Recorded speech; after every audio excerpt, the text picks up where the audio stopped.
Este é o podcast Fora da Política Não Há Salvação. A versão em áudio do canal do YouTube Fora da Política Não Há Salvação, produzido por mim, o cientista político Cláudio Couto.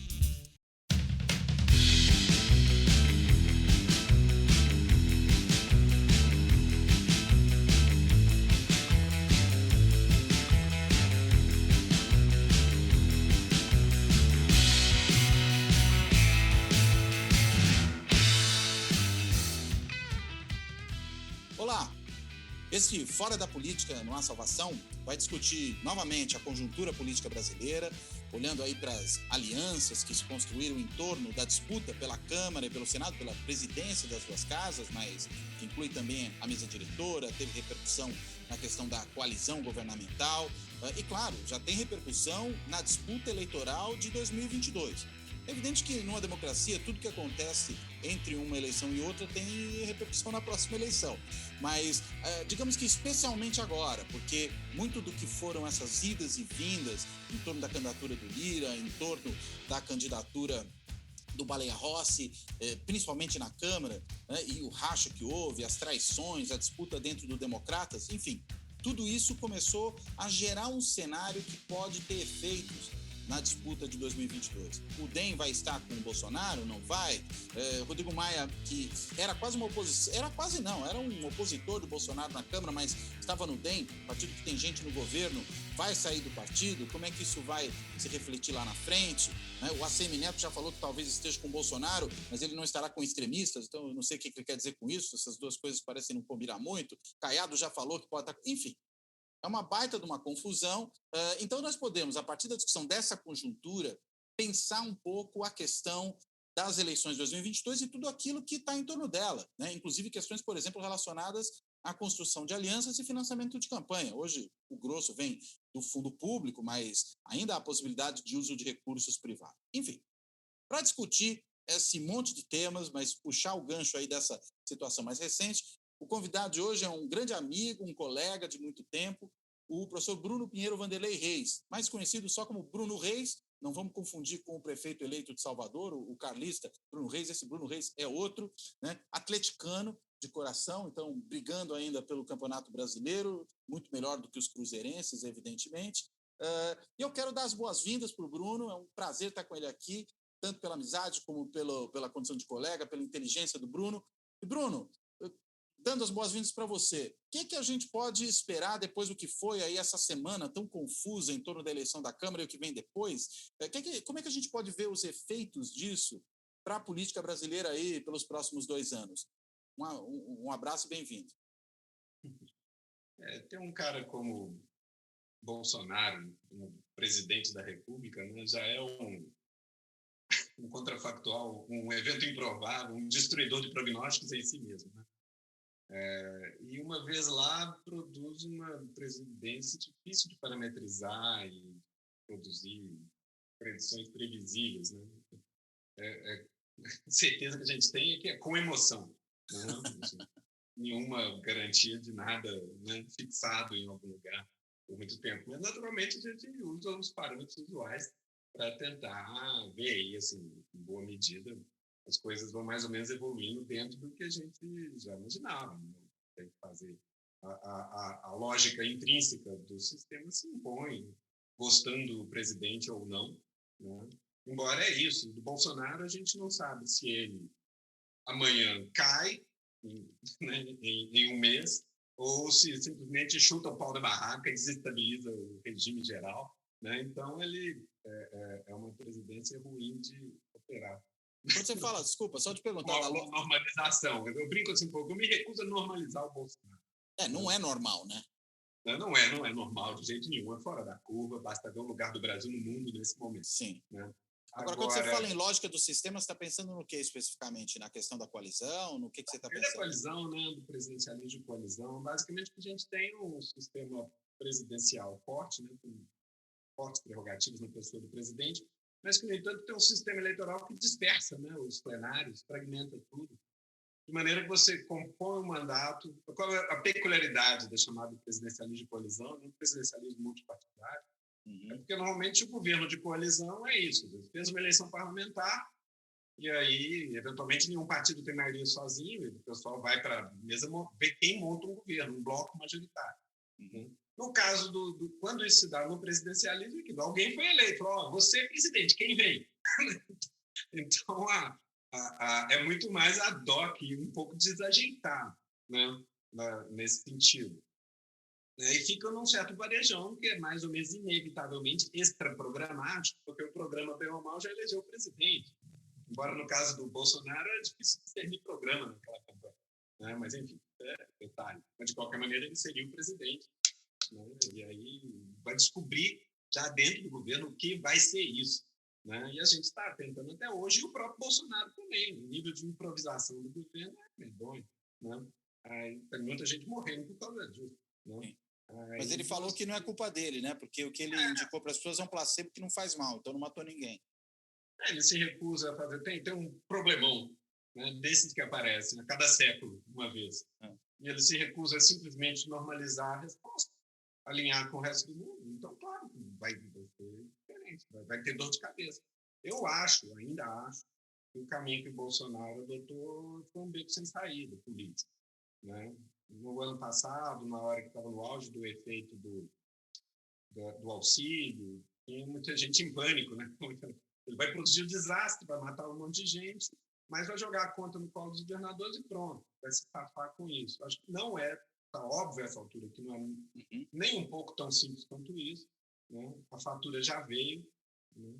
Bolsonaro hoje provavelmente sobrevive até o fim do mandato, pendurado no Centrão, mas teve que capitular totalmente ao Centrão, se quiser ter alguma chance de completar mandato. E nem isso a gente pode cravar. Né? Pendurado no Mourão também, você não acha? A medida está bem neutralizado. Agora, o desastre continua produzindo efeitos na pandemia. Agora, você não acha que é pendurado no Mourão também?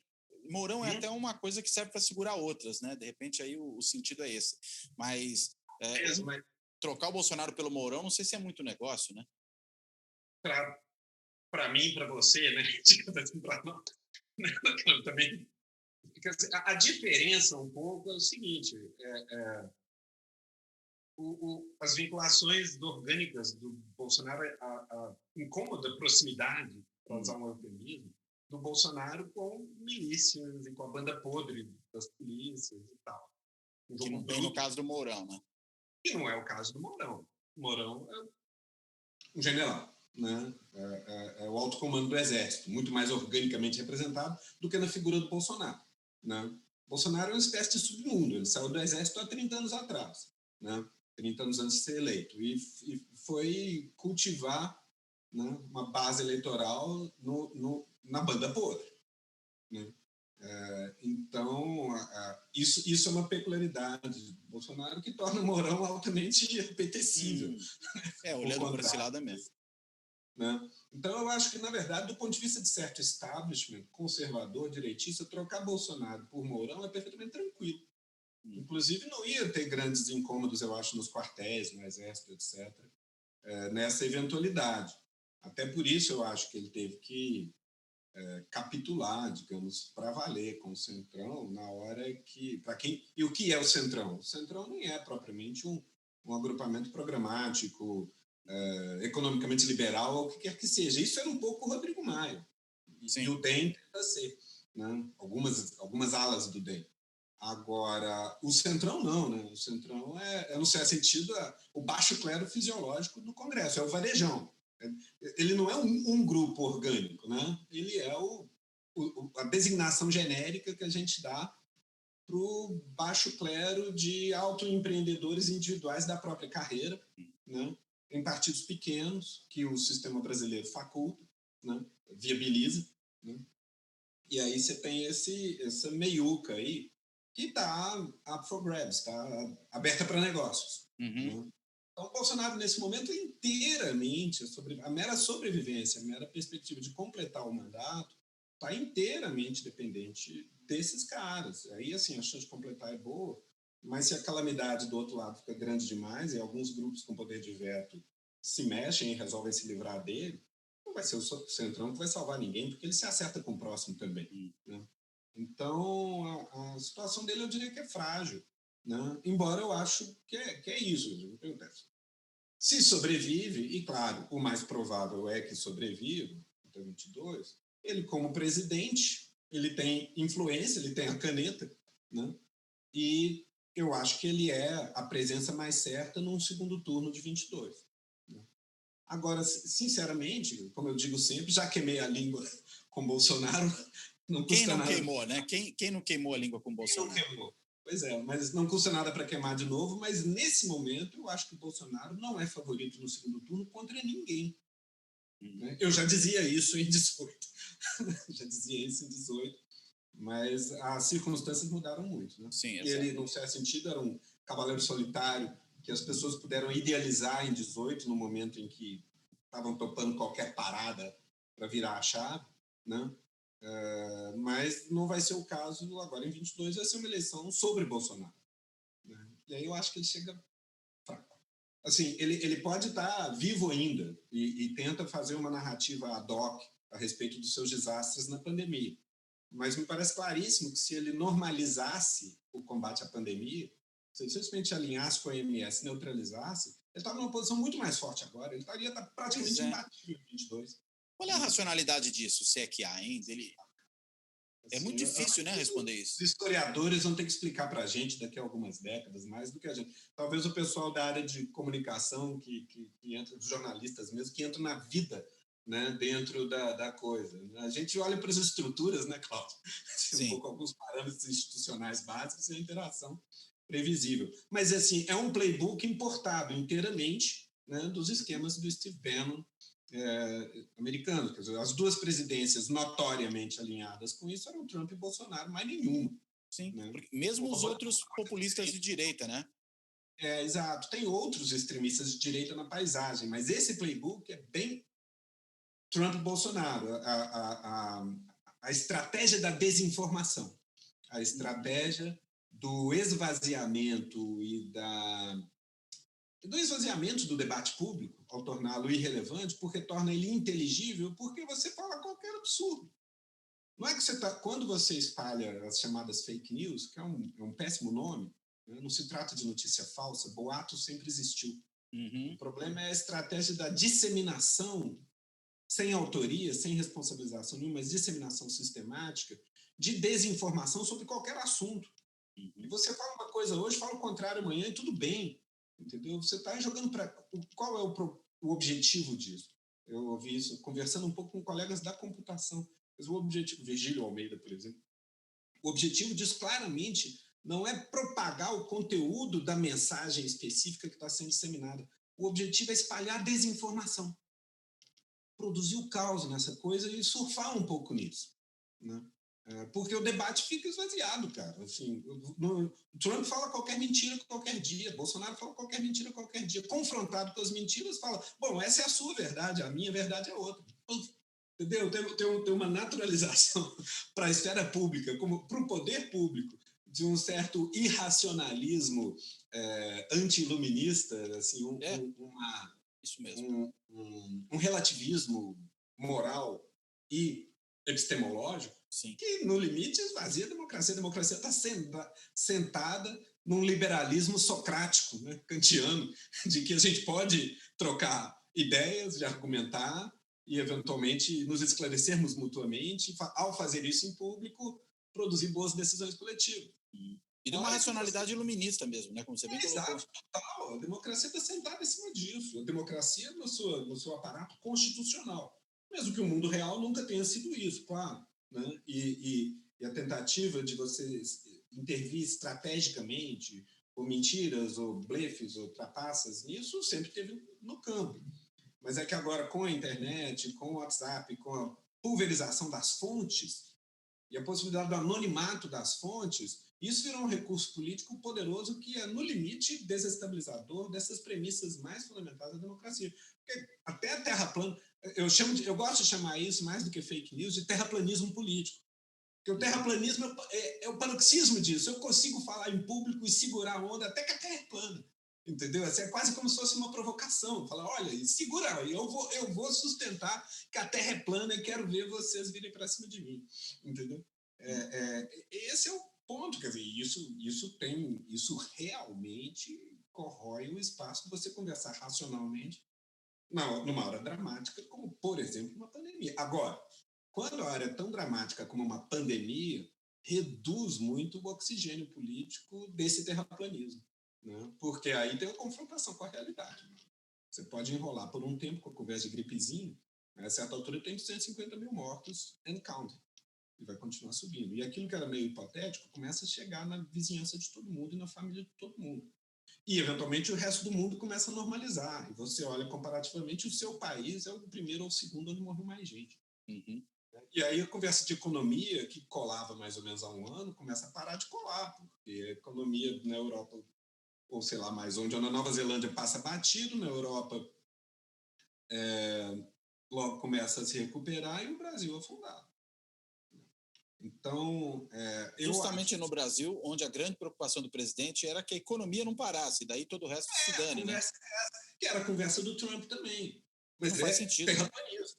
Entendeu? Porque se você quer proteger a economia, você faz um pacote keynesiano básico, né? Garantindo crédito no topo, renda embaixo, segura o tranco por um tempo. Você banca isso com uma suspensão das normas fiscais e depois, ao se alinhar internacionalmente, você vai buscar compreensão e boa vontade dos organismos multilaterais FMI da vida que vão ajudar todo mundo, se você tiver perfilado.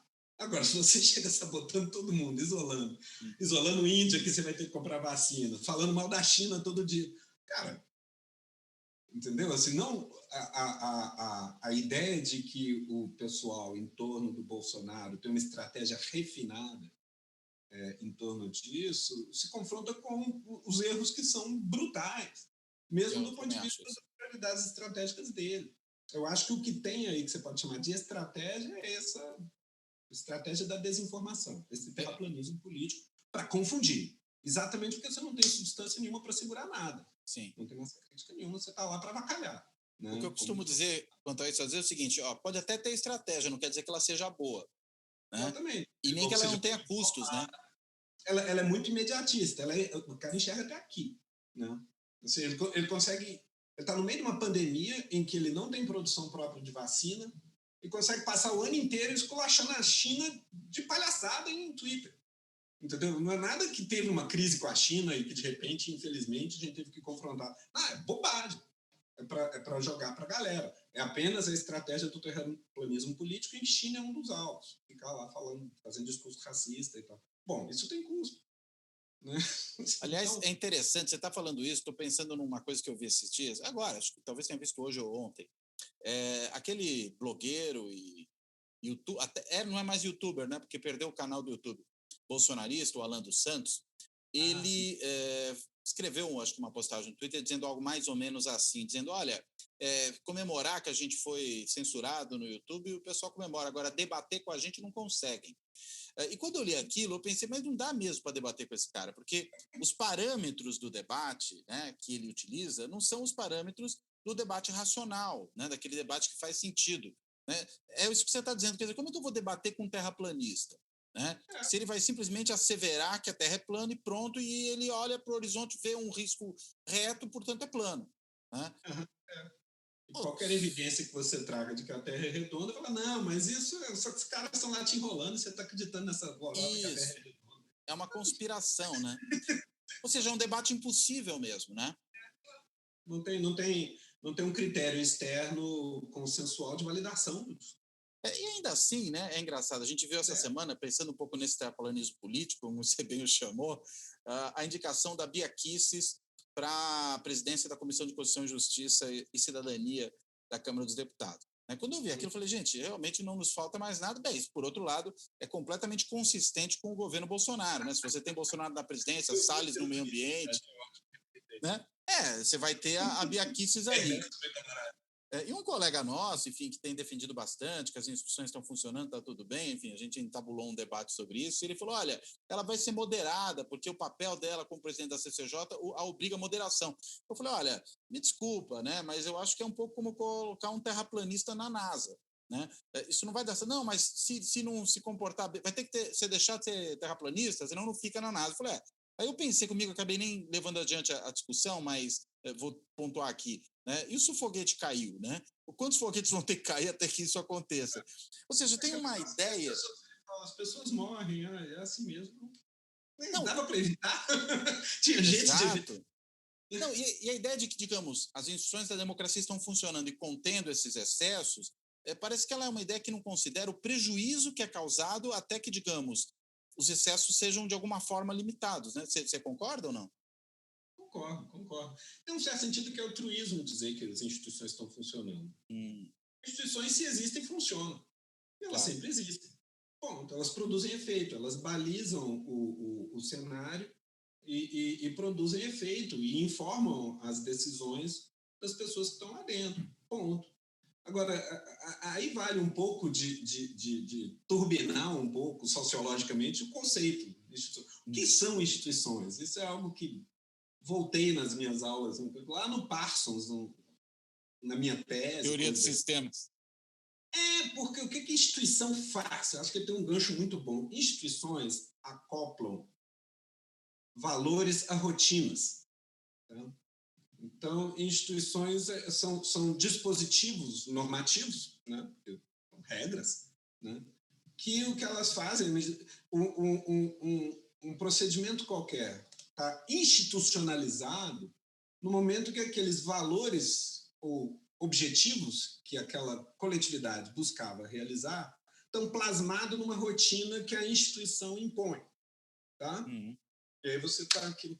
Na medida que a instituição funciona, ela é tão naturalizada que a gente para de perceber que tem uma instituição ali. Entendeu? Simplesmente a gente introjetou ela... Então a gente, sei lá, vai ter direitos, igualdade política, soberania popular, então a gente faz eleições a cada 4 anos, materializa isso numa rotina. Entendeu? Esse é o ponto. Então, a questão de saber se a instituição está funcionando ou não é apenas que ela produz efeito, porque ela sempre produz, porque ela está lá. Né? Nem a guerra civil da Síria se dá num vácuo institucional. Né? Bashar al-Assad é o presidente da Síria e toma decisões e isso produz efeito. Né? E o pessoal escolhe ali dentro o que vai fazer. Né?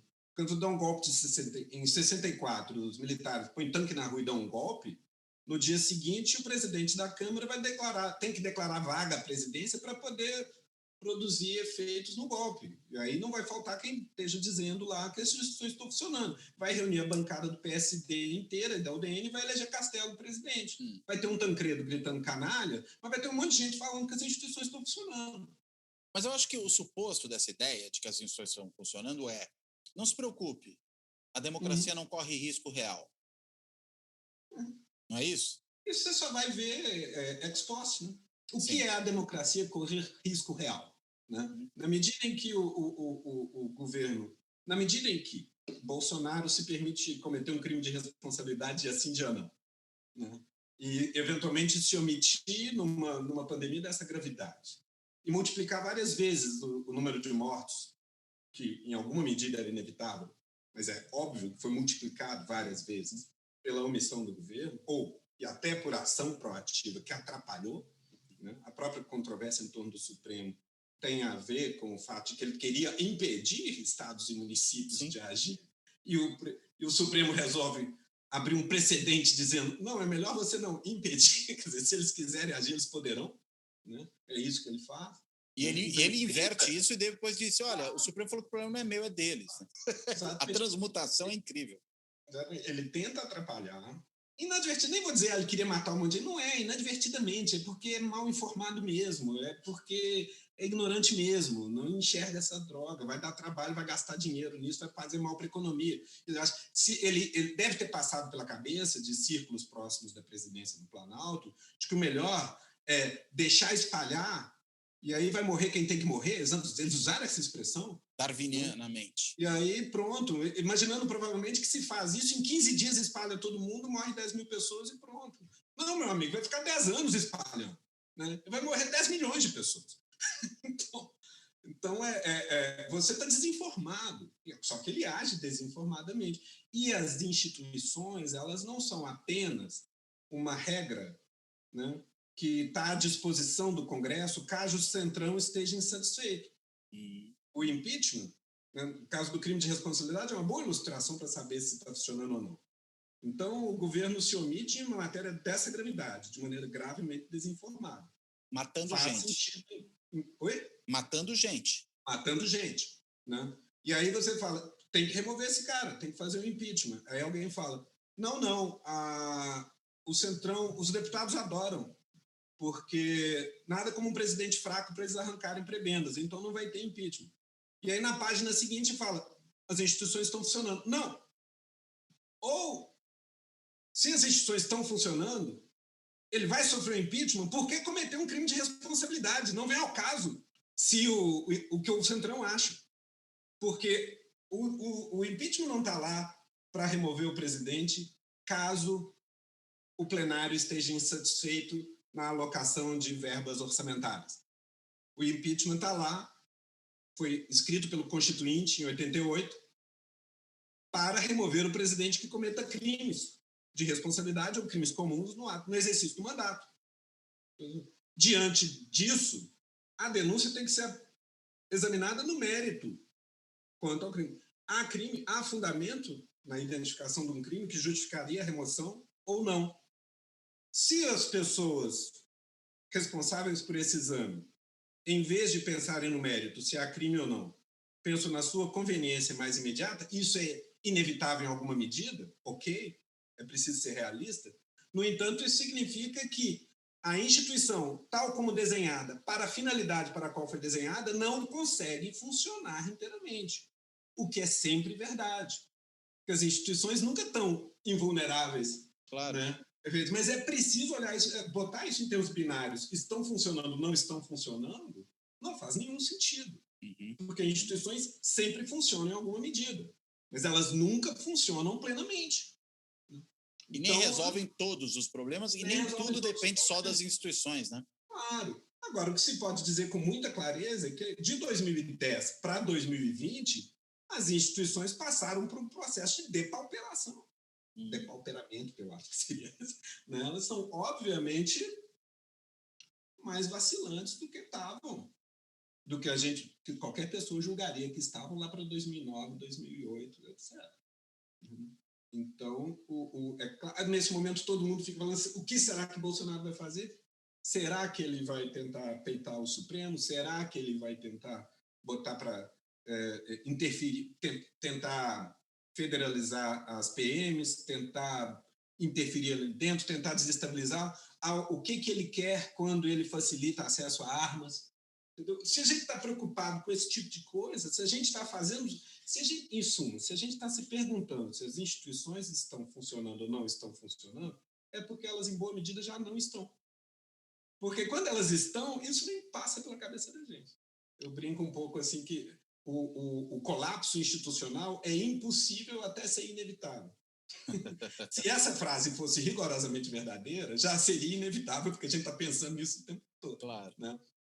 Ela força a barra, mas é um pouco isso. No momento que a gente começa a discutir se as instituições estão funcionando ou não estão, é porque elas já estão frágeis, elas já estão na defensiva. Porque, em boa medida, esse acoplamento de normas, né, a rotinas, de valores a rotinas, ele só se dá plenamente no plano quase inconsciente. Na hora que a gente começa a trazer para a consciência, será que eu queria fazer assim ou fazer assado? Eu já desnaturalizei a instituição, e se eu desnaturalizei a instituição, elas estão em xeque. É preciso olhar para isso com os matizes que tem, com a complexidade que tem.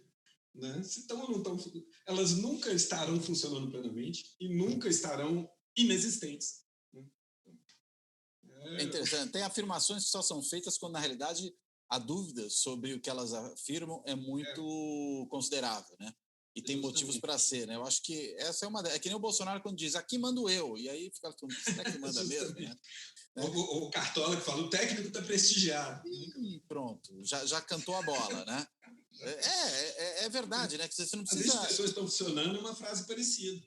Sim. Entendeu? Aí você sai em público e fala, as instituições estão funcionando. É porque tem que sair em público e defender as instituições. Claro.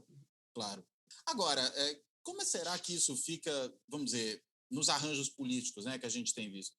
Agora, na eleição da presidência da Câmara e do Senado, acho que do Senado menos. Acho que do Senado a gente tem um cenário um pouco diferente, tanto que você teve, vamos dizer, do PT aos bolsonaristas apoiando o Rodrigo Pacheco para presidente do Senado. Agora, na Câmara, onde se formou ali uma frente antibolsonarista contra o Lira, e ela levou uma goleada, né? Porque 302 votos a 145 é muita coisa, né? Mais do que o dobro, só para começo de conversa. 302 votos, alguém observou esses dias, acho que foi o Daniel Dourado, que até esteve aqui outro dia conversando, é quase quórum de emenda constitucional, ou seja, estamos falando dos 3/5 aí praticamente. Não quer dizer, claro, que isso vai se repetir numa votação específica, mas de qualquer jeito é muita coisa, né? 302 votos. E aí, a partir desse episódio, o que a gente viu foi um grande desarranjo em uma série de articulações políticas que vinham se construindo e o início aparente de arranjos para novas articulações políticas, né? Como é que você acha que isso pode se refletir nesse período, nesse futuro próximo, né? Não estou querendo fazer futurologia, mas tentar pensar em alguns cenários prováveis.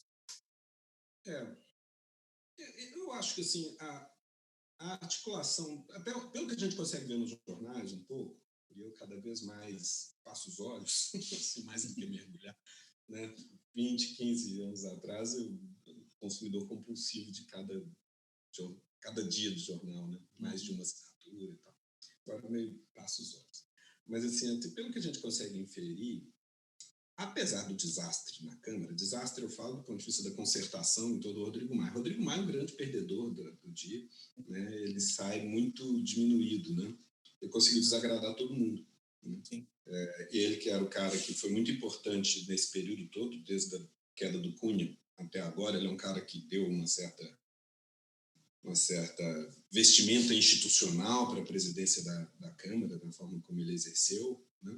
Num momento muito ruim, né? Ele segurou as pontas, mas ele não soube pilotar essa confusão na sua saída, se atrapalhou e saiu pequeno, um grande derrotado. Talvez porque não Nesse tenha momento percebido. Estava todo mundo irritado com o Rodrigo Maia, a esquerda e a direita. Sim, né? talvez porque não tenha percebido um pouco a hora de sair, né? Exato. De fazer a Acho sucessão de fato, né? Justamente, ele teve que improvisar e deu ruim, né? Ele foi surpreendido pela decisão do Supremo, que provavelmente estava conversado, mas como a decisão foi lenta, foi crescendo o clamor na rua, e a porcaria do Supremo e insiste em decidir conforme o clamor na rua, embora dessa vez tenha decidido também segundo o Código Constitucional, a norma constitucional muito claramente impedia a eleição do Rodrigo Maia. Mas é isso, é chato, né? Um problema sério nesse sistema, que põe limite também na proposição de que as instituições estão funcionando, é a imprevisibilidade do Supremo. Sim. O Supremo devia ser totalmente previsível, cara. Basta ler a Constituição, entendeu? Claro, aí você vai ter ali na margem da interpretação da Constituição alguma dissensão ali dentro. Mas eles fazem a Constituição uma referência vaga, né? De 10 anos para cá. Cada vez mais a Constituição é aquela referência para ser interpretada com uma liberdade espantosa, né? Então, por isso, admitiu-se a ideia, né, de que, de repente, Rodrigo Maia conseguiria.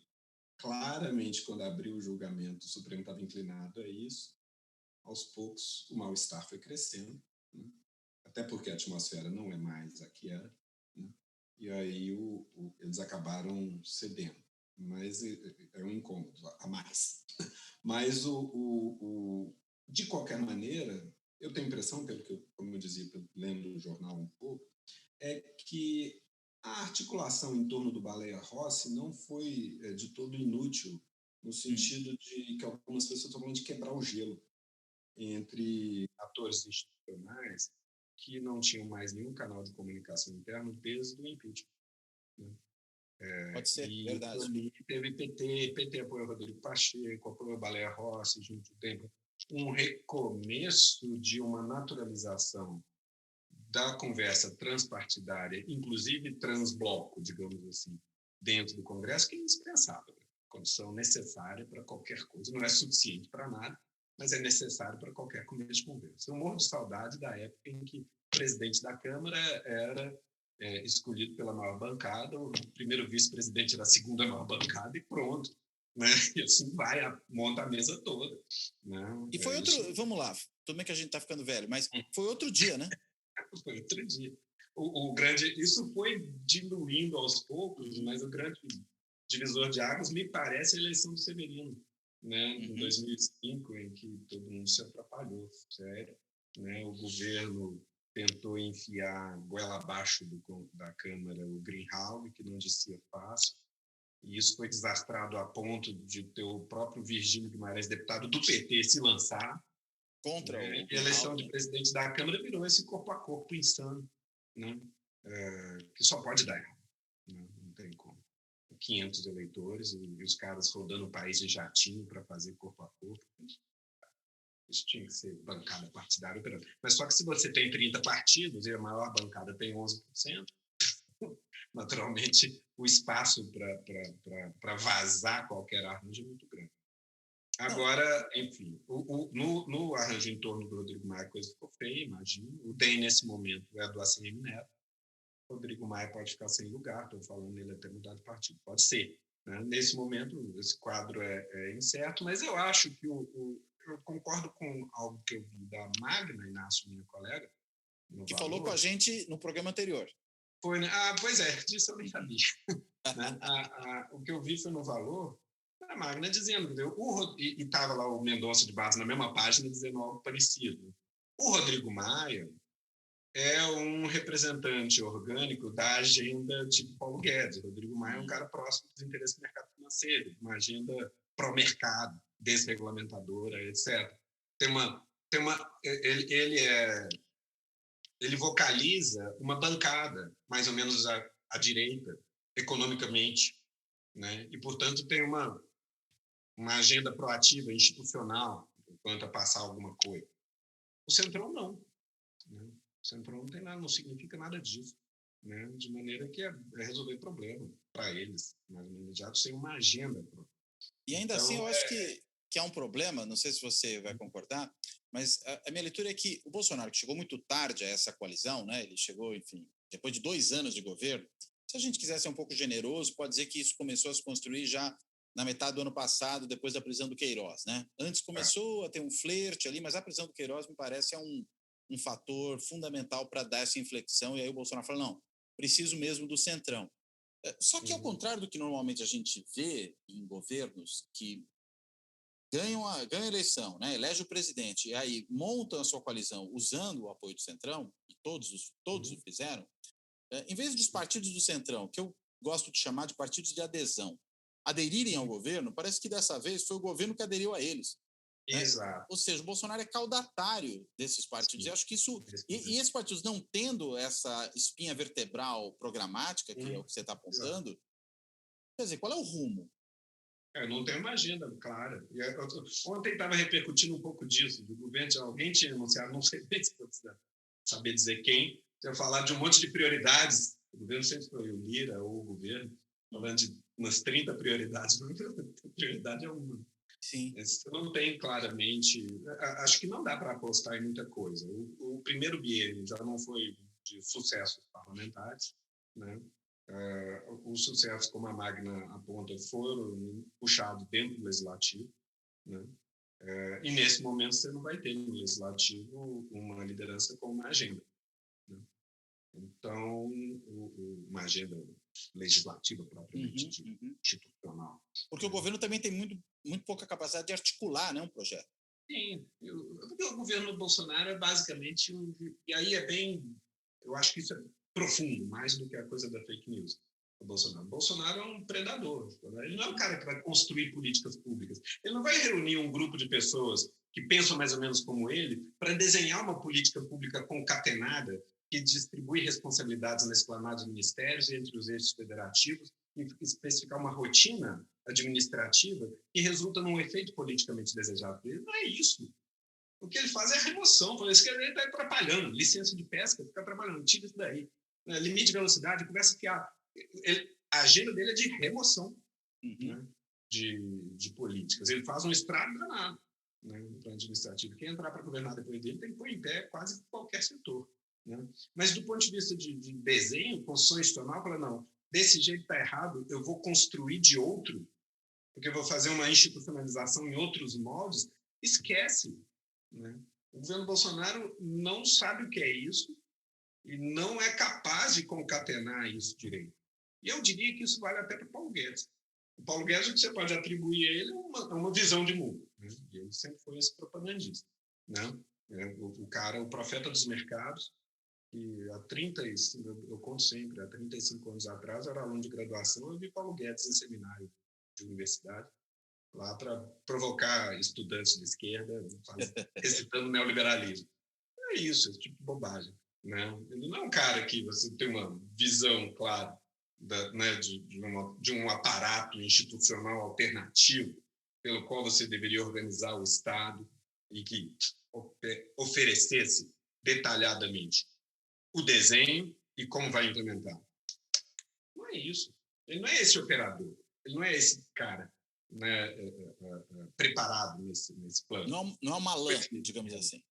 É, por aí. Né? Não é o Malan, não é, sei lá quem mais. O Armínio Fraga. Não é o Armínio Fraga, sem dúvida, que entregou o serviço numa hora difícil.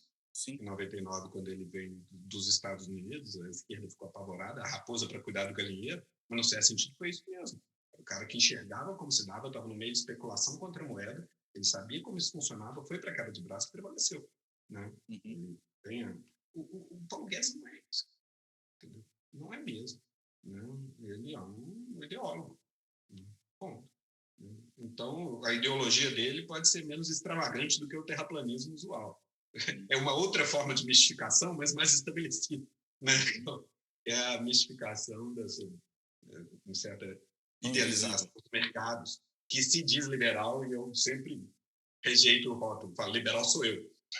Liberal é Keynes. Eu também acho isso, liberal é Keynes. Você sempre representa assim, exato, eu também. Sim, eles são, você os classificaria de que maneira? Às vezes eu gosto de chamar esses caras de mercadistas. Pode ser, é simples e dá para entender. Em termos teóricos, puxar uma genealogia, tem o chamado de hobbesianismo de mercado. Perfeito. Né? É isso porque mesmo. Eles não são lockeanos, eles não são kantianos, eles são hobbesianos. Hobbesianos no sentido do que o Hobbes negava, que era o estado de natureza, né?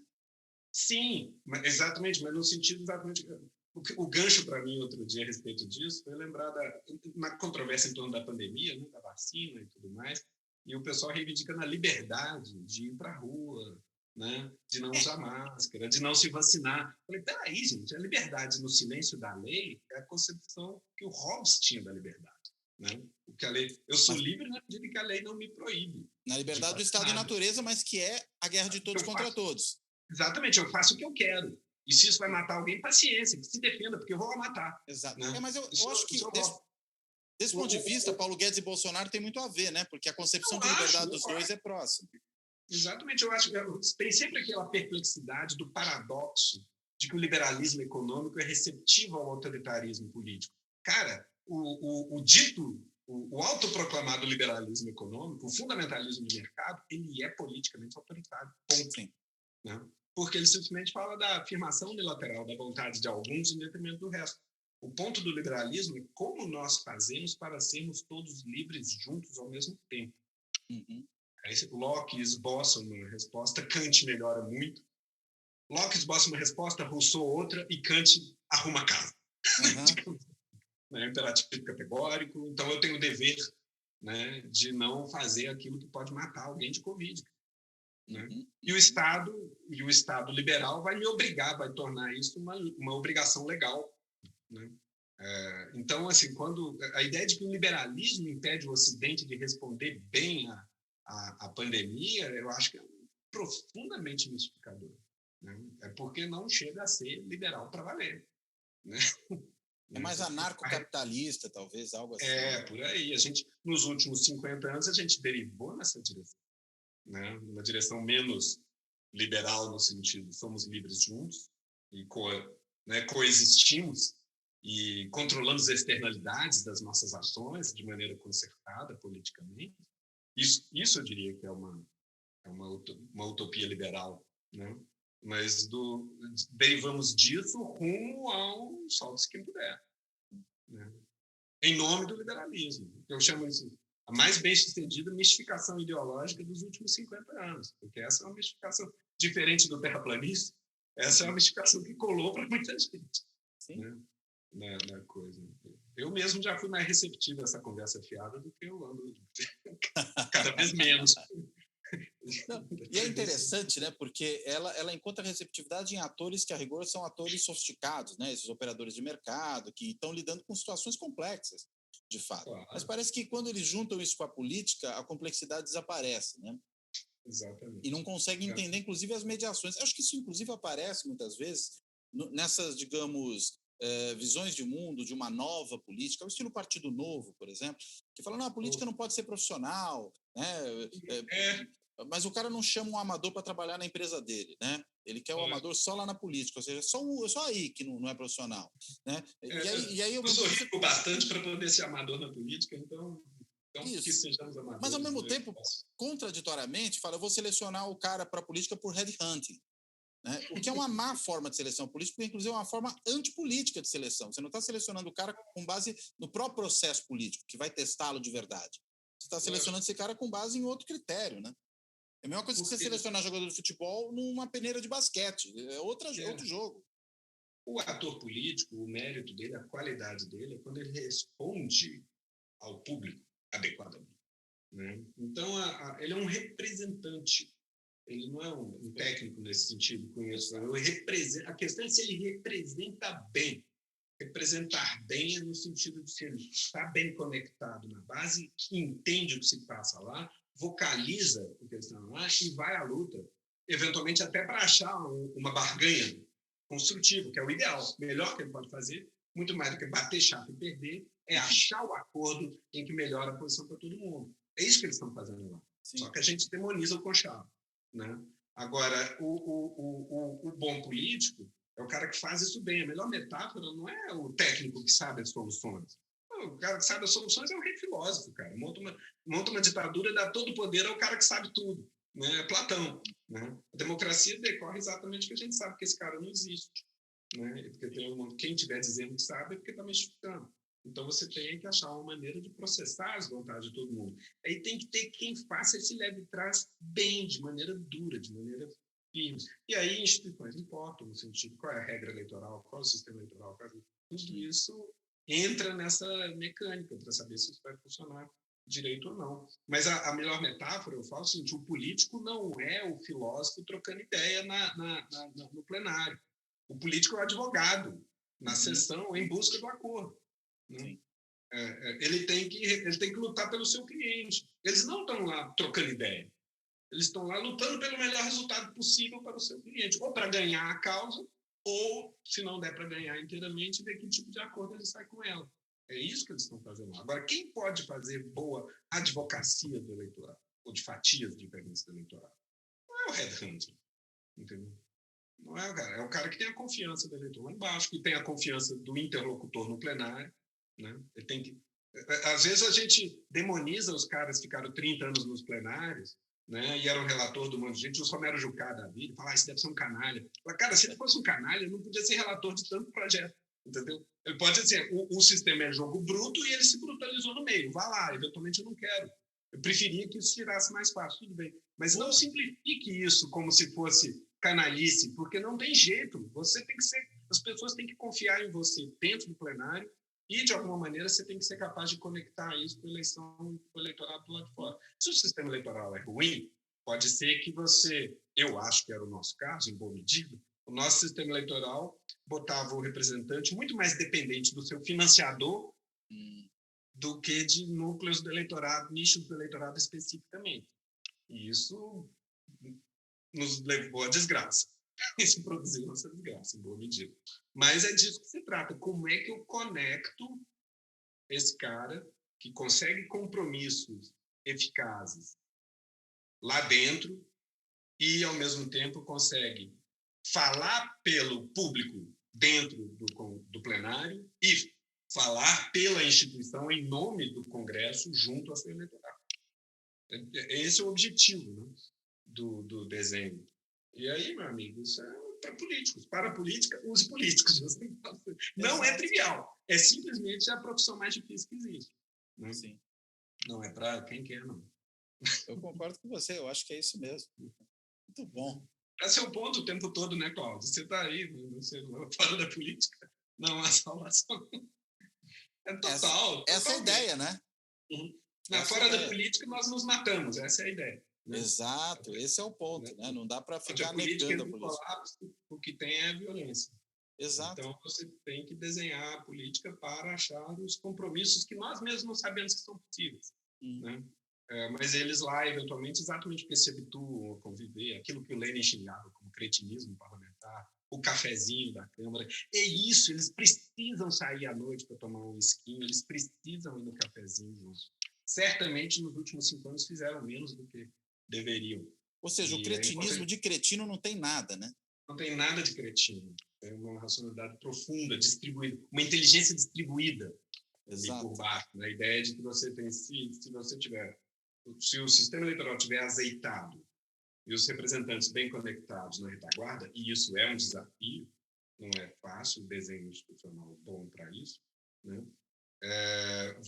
Quanto mais eles conviverem, quanto mais ficarem amigos, quanto mais construírem confiança mútua, etc., melhor o sistema vai conseguir representar a população que está.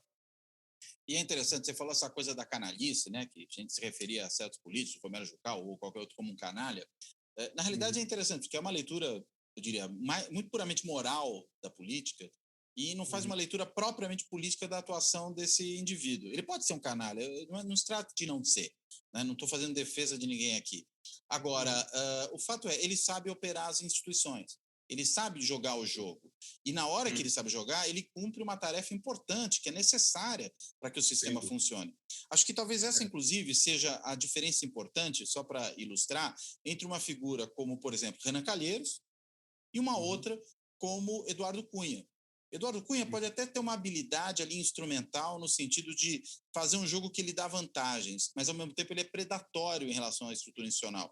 Ele destrói o sistema político. Enquanto que uma outra figura, como, por exemplo, o Renan Calheiros, sabe operar essas instituições de uma forma que elas não sejam destruídas pelo próprio jogo. Acho que aí a gente está falando realmente de coisas bastante diferentes, né? Quando fala de um e quando fala de outro. E o Romero Jucá talvez seja um que soubesse efetivamente jogar esse jogo institucional também. Certamente. O critério da canalice, que eu acho que vai variar de cada um de nós. Né? Às vezes você tem cara que fala, não vale nada. Falo, que é isso? Você não está entendendo direito e tal. Isso sempre vai variar. Né? O que eu costumo dizer é o seguinte, assim, o cara que fica muitos anos numa posição nevrálgica no sistema político, ele ganhou a confiança de muita gente. Então, assim, sob vários critérios, pode ser uma pessoa com quem, enfim, não queria ser melhor amigo, ser para tomar cerveja com negócio e tal. Mas ele não é inteiramente o patife, às vezes, o vilão de desenho animado, que é o Dick Vigarista. O cara fazendo maldades, porque ele não conseguiria ocupar essa posição por décadas se ele não cumpre acordos, promessas, compromissos e consegue atuar como um fiador confiável dos compromissos viáveis ali dentro. Claro que eu posso ficar mais ou menos feliz com o teor dos compromissos, isso vai depender também da qualidade do desenho institucional das eleições, do financiamento, etc., para saber a quem aquelas pessoas estão respondendo primariamente. Mas esse é um ponto, para mim, importante. O cara que fica em posição de poder por muitos anos se recusar a entender o jogo, fazer uma caricatura moral dele como um cara, né, mau caráter em alguma medida. Porque o sistema pode estar muito corrompido, enviesado ou capturado por interesses próprios. Mas se ele se torna importante lá por 10, 20, 30, 40 anos, ele tem a confiança de pessoas, você tem a confiança de pessoas. Ele é, no sentido shakespeariano, ele é um homem honrado, em alguma medida. Ele não é um simples patife, porque o cara que é um patife, ele pode chegar a uma posição de poder, ele vai durar pouco. O Eduardo Cunha. Eduardo Cunha. É um patife. Né? Aí tem aquela brincadeira que eu fiz alguns anos atrás, os 5 tipos de políticos. Né? Porque você tem tem o incorruptível, o kantiano de todo dia, que só exprime. O primeiro é esse. O cara que exprime suas ideias e não faz compromisso nenhum. Né? Bom, esse é um. Eu já acho meio autoritário, mas enfim. Né? As pessoas acham que esse é o ideal e tal. Tem o segundo, que é o seguinte: ele é um político profissional, respeita a política, faz acordos, negocia, mas o limite é a lei. É um cumpridor da lei, um cidadão honesto, correto, mas que preza a política e respeita a política para lá fazer um compromisso, eventualmente abrindo, né? Esse é o herói da gente. É o que a gente gosta, né? Na ciência política. É o que nós dois gostamos, certamente. Respeita o sistema, entende, cuida da sua própria convicção como aquela convicção que, por acaso, é a minha, né? Assim, então, eu estou aqui para representar mais do que isso e tal, faz o acordo, cara exemplar. O terceiro é o mesmo cara, mas ele já topa cruzar a lei. Porque o segundo para ali, não, isso aqui não pode, porque é proibido. Mas não, cara, que isso? Mas, assim, ninguém está vendo. Fala, não, eu faço, a lei proíbe, estou fora. Né? O segundo para ali. O terceiro cruza essa linha. Né? Convém, ninguém está vendo, vai ser melhor para o meu partido. Então, eu acho que esse é o tipo predominante. Não só na política, no mundo todo, na vida, nos negócios, né? No dia a dia, estacionar o carro no local proibido, fazer o que for. Né? É o que as pessoas, a esmagadora maioria das pessoas acaba fazendo. O quarto é o larápio. O cara que está de olho numa oportunidade de embolsar. Né? É o arquétipo do corrupto. É o cara que mete a mão na grana, que está lá na política para se dar bem. Né? Então, o que mais que tem depois disso? É o contrário. Ele primeiro transgride a lei, depois ele faz o acordo. É o inverso do terceiro tipo. Né? É o inverso, exatamente. O quarto, ele está lá para transgredir a lei, cara. Como é que eu faço para embolsar uma grana? Tem que fazer acordo? Então eu faço. Exato. Ele é o larápio. Onde é que tem alguém discutindo uma política? Onde é que tem um para eu levar o meu por fora? Né? Esse é o corrupto. Né? É o quarto tipo. O quinto tipo é o testa de ferro do crime organizado. Né?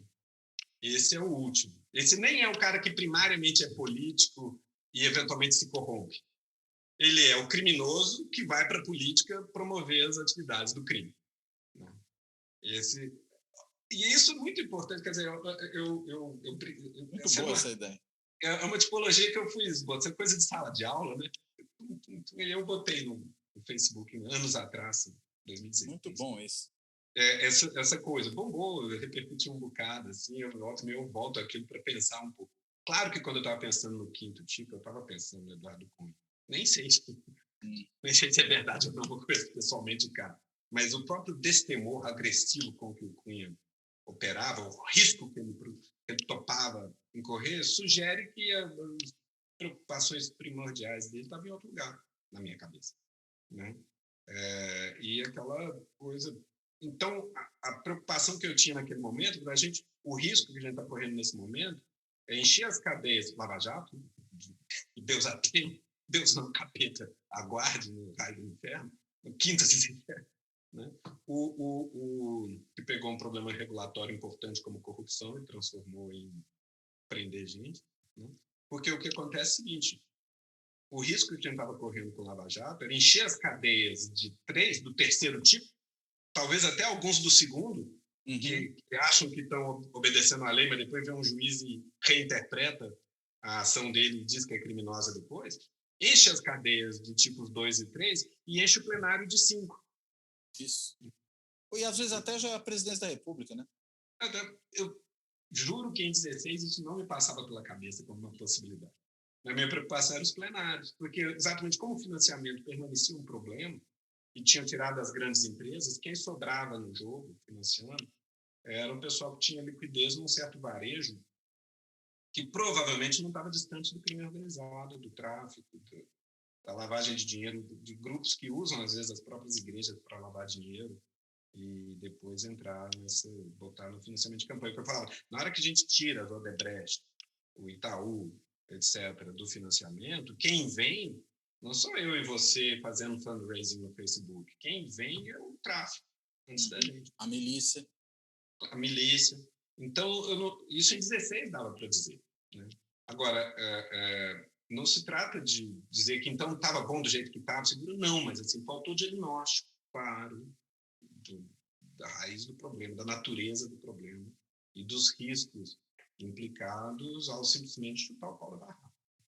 E não quer dizer que, não estando bom do jeito que estava, a solução apresentada não pudesse tornar as coisas ainda piores, que eu acho que foi o que a gente acabou tendo. Pode, né? Esse é o nosso mote, né? Sempre pode piorar. E todo mundo que fala as instituições estão funcionando, normalmente tem um pouco isso, mas calma, pessoal. Né? Mas a verdade é que essa história pior que está não fica é apenas uma esperança, bobagem, claro que fica. O normal é ficar bem pior do que está. O Brasil sempre foi muito pior do que costumava ser no período de Fernando Henrique Lula. Né?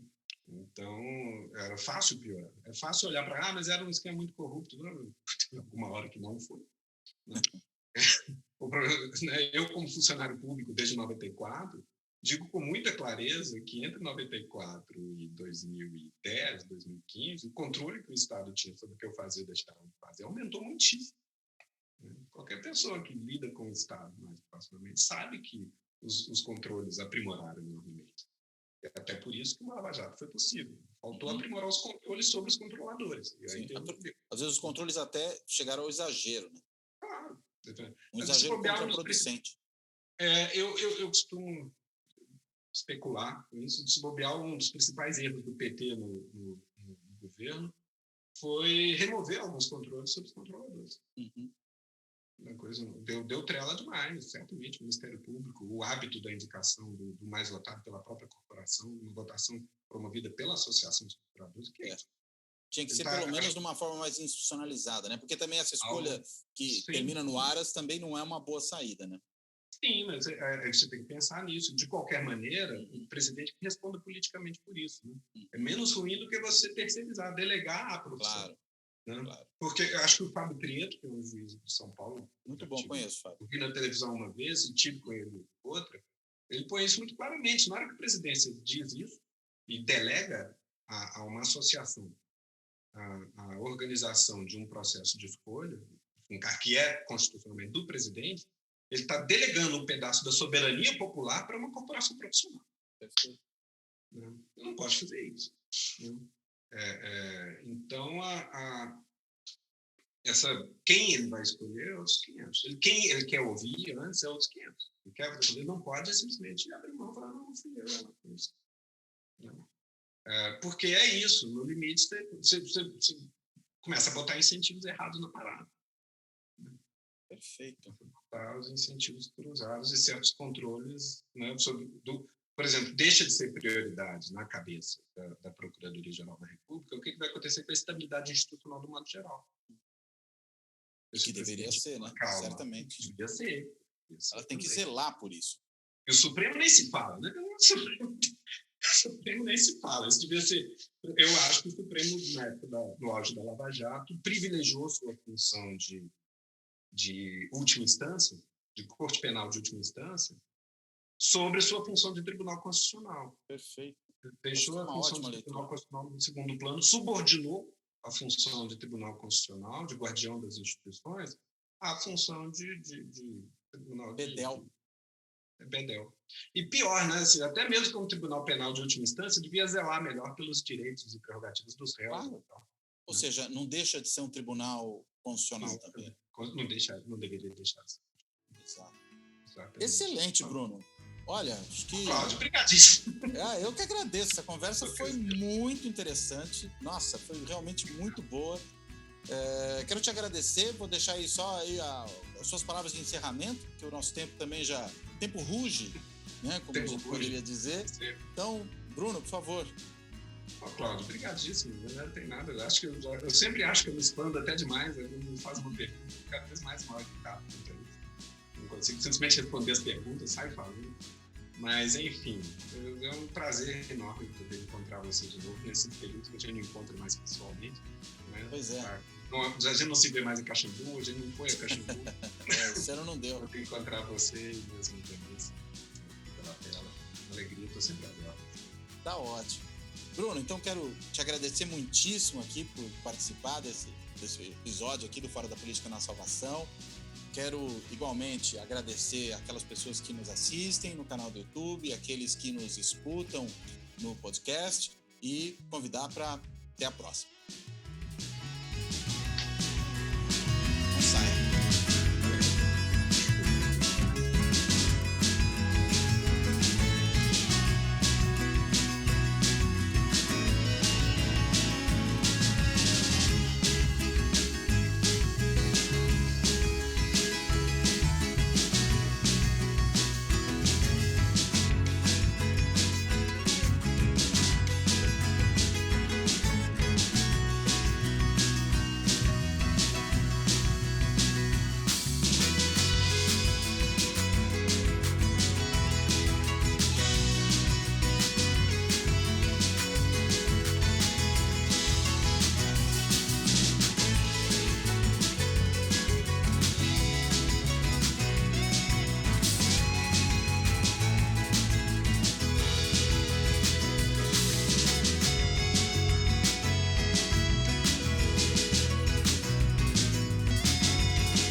Fora da política, não há salvação. Um podcast para discutir política. Também disponível no canal do YouTube.